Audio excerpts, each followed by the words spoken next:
1400 صحاب کے ساتھ حضور عمرے کے لیے تشریف لاتے ہیں. کفار مکہ کھڑے ہو گئے کہ ہم عمرہ نہیں کرنے دیں گے، لڑائی ہوگی. حضرت عثمان غنی رضی اللہ تعالیٰ عنہ کو بھیجا کہ ہم عمرہ کر کے واپس چلے جائیں گے، کوئی لڑائی کا ارادہ نہیں ہے. انہوں نے کہا یہ نہیں ہوگا. عثمان آپ آئے ہو تو طواف بیت اللہ کرنا چاہو تو کر سکتے ہو. کہا نہیں یہ تو نہیں ہو سکتا کہ حضور کے بغیر میں طواف کروں. خیر صلح حدیبیہ کا موقع آیا تو عروہ بن مسعود کی قیادت میں قریش مکہ نے مذاکرات کیے حضور علیہ السلام سے، تو ایک صلح نامہ طے پا گیا. اس کی شرائط میں سے ایک شرط یہ تھی کہ مکے سے اگر کوئی شخص بھاگ کر کے مدینہ المنورہ جائے تو اہل مدینہ اس کو پناہ نہیں دے سکیں گے. وہ ہمارا بگوڑا شخص ہوگا تو اس کو پناہ نہیں دے سکیں گے. اور اگر کوئی شخص مدینہ المنورہ سے مکہ واپس آنا چاہے تو اہل مکہ اس کو پناہ دینے کے مجاز ہوں گے. تو حضرت عمر رضی اللہ تعالیٰ عنہ اس شرط پر بہت پریشان ہوئے اور حضرت ابو بکر صدیق رضی اللہ تعالیٰ عنہ سے جا کے بات کی اور کہا کیا ہم حق پہ نہیں ہیں؟ کہا حق پہ ہیں. حضور اللہ کے سچے رسول نہیں ہیں؟ کہا حضور اللہ کے سچے رسول ہیں. تو کہا 1400 کی تعداد معقول ہے، پھر ہم دب کے صلح کیوں کریں؟ صلح کی شرائط برابر کی ہونی چاہیے. اگر کوئی ان کا بھاگ کر کے آ جائے ادھر سے تو وہ ہم پناہ دے سکیں، اور اگر ہمارا جائے تو وہ پناہ دے سکیں، یا پھر وہ بھی نہ دے ہم بھی نہ دیں. تو حضرت ابو بکر رضی اللہ تعالیٰ عنہ نے بغیر کسی تعامل کے ایک بات کہی کہ عمر کیا اس شرط کو حضور قبول کر رہے ہیں؟ تو کہا وہ قبول کر رہے ہیں. تو برجستہ دوسرا جملہ آیا، کہا عمر ہوا رسول اللہ صلی اللہ علیہ وسلم. عمر وہ اللہ کے رسول ہیں. جب وہ قبول کر رہے ہیں تو بات ختم. یہ تھا وہ تیقن. اس کو اس مفہوم میں بھی لے سکتے ہیں، عقل قربان کم بپیش مصطفیٰ. یہاں پہ سارے راستے بند ہو جاتے ہیں. یہ ہے وہ یقین. تو کہا ہوا رسول اللہ. یہ برجستہ جملہ ہے جو یقین کی بجلیاں بھر دیتا ہے روحوں کے اندر.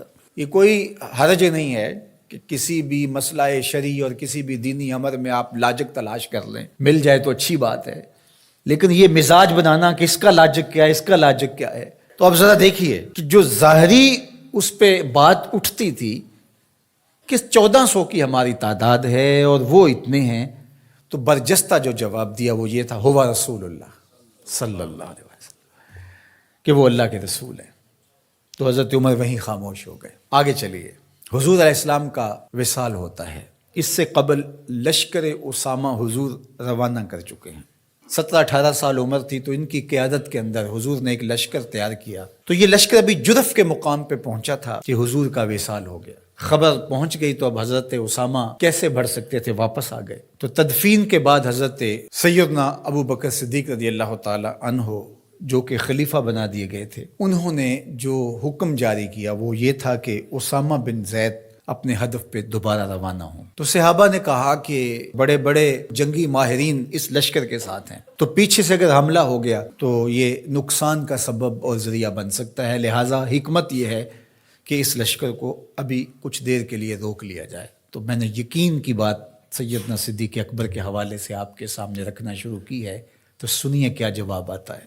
انہوں نے جواب میں کہا واللہ اگر مجھے یقین ہو کہ جانور درندے جنگلوں سے آ کے میرے بدن کی بوٹیاں بھی نوچ لیں تب بھی لشکر اسامہ کو بھیجوں گا، اس لیے کہ اس کو روانہ اللہ کے رسول فرما چکے ہیں. پھر اس کا نتیجہ کیا ہوا؟